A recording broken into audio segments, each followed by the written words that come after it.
and social justice during her 20-year career as an award-winning journalist and author.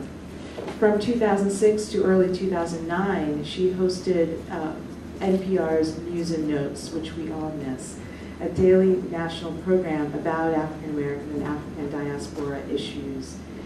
She and the team she has worked with have won awards, including a National Education Reporting Award, a North Star News Prize, that's Frederick Douglass's paper, and a special award from the National Gay and Lesbian Journalists Association for coverage of AIDS.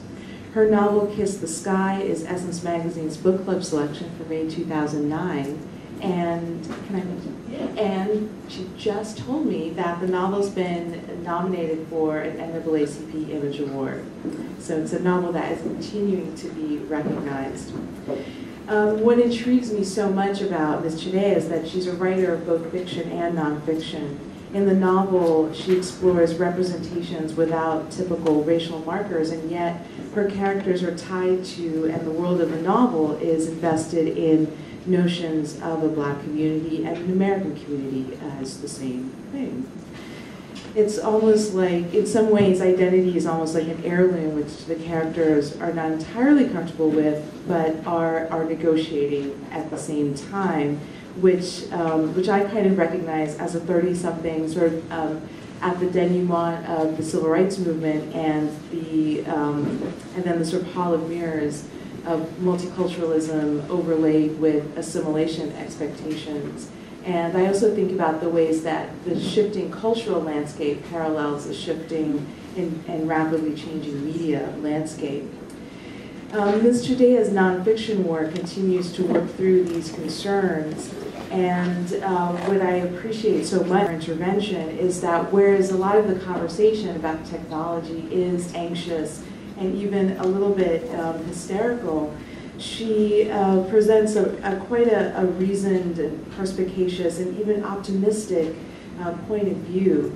This morning on Where We Live, which is our local talk show, she said that journalists are not the only people that produce journalism. And what we need to be asking is who is shut out of news cycles, and how do we reconstruct the old journalism to include ever new and changing communities?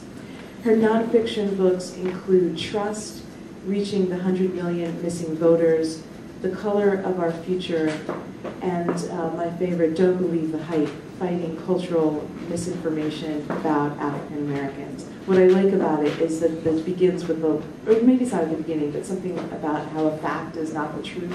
I love that. Because you have to think about context. It's not just about the numbers. So negotiating media that was produced from on high and drifted down, trickle-down journalism, trickle-down knowledge, to a multi-dimensional lattice of information. And so I think it makes sense in that context for us to spend some time discussing, and I'm going to rely on Chianti to keep me relatively honest on the time.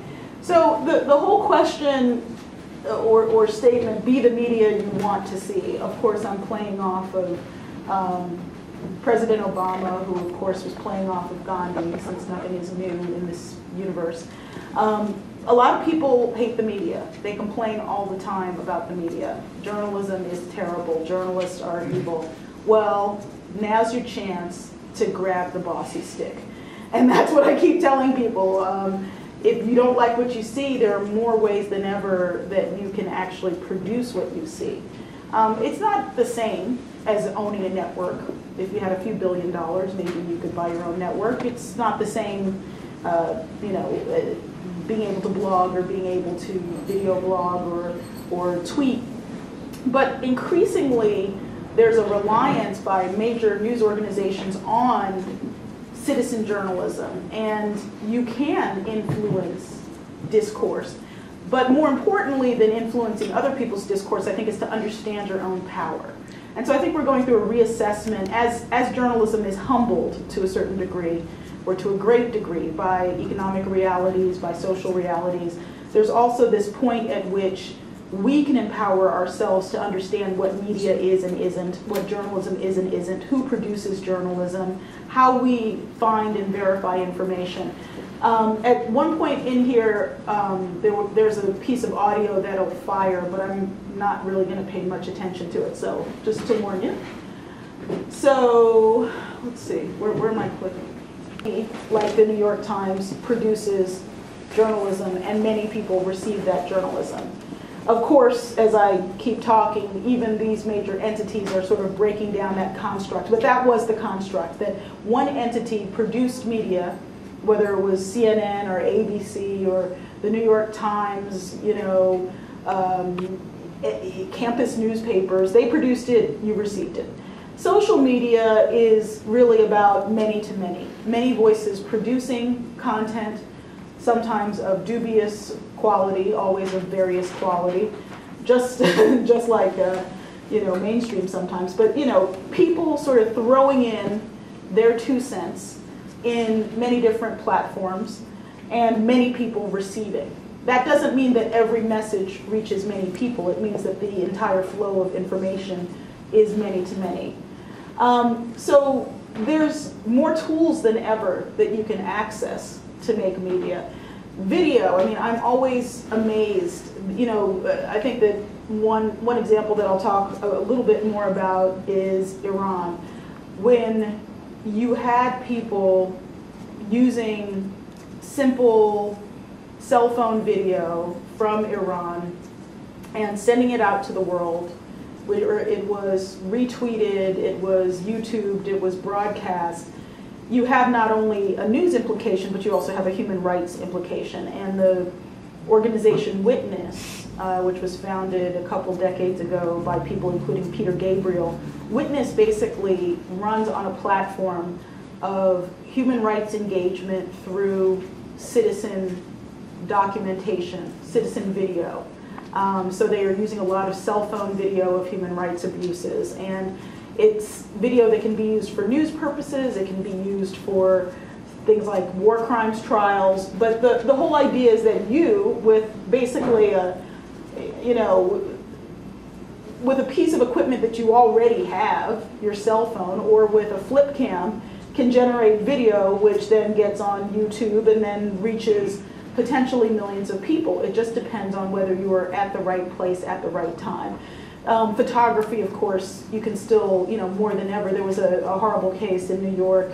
I like to think of New York as actually a relatively safe city. That's where I live, but there was one of those nightmarish incidents on the train where someone was stabbed to death, you know, in a subway car that was locked and no one could get out. And there happened to be 4 photography students on that subway car, and so one of them shot 200 photos of the whole incident, which the New York Times wrote about but did not republish, but they were given over to police. There's room in front, and there's a couple seats here, but feel free to move up. And so basically, digital technology makes it possible to instantly publish what you have. If you have some very basic tools, if you have a flip cam, if you have a digital phone, if you have a cell phone, not only can you generate the data, you can also publish it almost instantly. Of course, there's text and image, you know, you can blog, and then there's distribution, you know, because there's 2 questions. One is production, the other is distribution. Distribution is available via Twitter, including some engines like Twitter Feed, which are like it's like a syndication engine for Twitter. So Twitter Feed and RSS feeds for blogs allow you to distribute this information. So you can see that these functions, these 2 functions of gathering information and distributing information that used to be pretty much locked up by mainstream media, have become totally dispersed. There are other functions that journalism serves, including processing information, making sure that it's contextualized, making sure that it's appropriately delivered. That can also be done by amateurs, but I would argue those are harder to do, that there are things that journalists do well in terms of contextualizing information, journalists who choose to do them well. That's something that can be a little bit harder, but the whole idea of production and distribution, it's just out there. So I'm going to go quickly through a few global statistics, because I'm going to speak primarily about the United States, but I think it's important to keep things in a global perspective as well. Unfortunately, some of the numbers I have are very, very old in internet years. It's just that the data production does not keep up with, the trends. But in 2007, global newspaper circulation declined in the US and Europe, but other areas saw a significant rise. India and China are the largest markets for newspapers. You also saw at the same time social media exploding globally across pretty much every region. And at the time, between 07 and 08, one of the smallest changes in terms of percentage was North America, because North America had already seen a large saturation of, that when you look at the figures for Facebook and Twitter, there has been another sort of level of exponential growth, in large part because of platforms like Twitter and the new ways that people are using them. But you see, this is a worldwide audience, age 15 plus. This is a map I love. Again, a little outdated, but it described, the article that went with this basically described social networks as a game of Risk, that game for world domination, a board game. And so basically, there's all these different social networks. Facebook dominates up here. You have some that are targeted primarily for Muslim audiences, social cohesion. You have some that operate in specific languages. You can see that there's a vast variety of different social networks, and these are ones that predominate in different parts of the world. And it's worth looking up a map of social